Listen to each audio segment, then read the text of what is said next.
Être atteint par le virus de l'hépatite B, non, ça n'arrive pas qu'aux autres. Pour preuve, voici l'histoire de Janine, 72 ans, qui vit avec la maladie depuis plus de 30 ans. Alors à quoi ressemble le quotidien d'une personne atteinte d'une hépatite B chronique? Quelles ont été les réactions de ses proches? Découvrons ce qu'il faut savoir sur la vie avec une hépatite B. Loin des clichés et des tabous, Janine nous dit tout.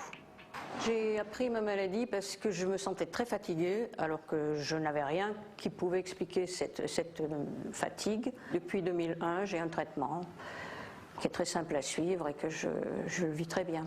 Cette maladie pour moi c'est assez facile à gérer, ça ne change pas grand chose à part qu'il ne faut pas boire d'alcool. Je fais attention à ce que je mange. Quand je suis trop fatiguée, je me repose, mais à part ça, ça n'a pas changé grand-chose. J'ai averti mes proches lorsque j'ai su que j'avais une hépatite, mais comme à l'époque, on ne savait pas que c'était une maladie grave et potentiellement mortelle, ils ont fait comme moi, ils l'ont très bien vu, mais sans plus, étant donné que je continuais mes activités, je continuais à faire ce que j'avais à faire. Depuis, leur regard a changé parce que mon mari a disparu. Il a eu un cancer dû à son hépatite B, parce qu'il avait négligé de se faire surveiller étant donné qu'il était porteur sain. Et depuis, le regard de mon entourage a beaucoup changé. On me regarde vraiment comme quelqu'un de malade gravement.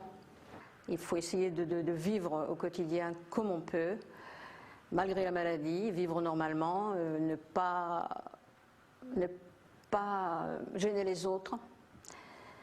Pas leur faire sentir qu'on est malade, pas leur faire sentir que c'est plus comme avant, qu'il y a des choses qu'on ne fait plus comme avant. Ça n'arrive pas qu'aux autres. Et très souvent, des personnes sont porteuses et ne le savent pas, et le jour où on le trouve, quelquefois, c'est un petit peu juste pour les soigner.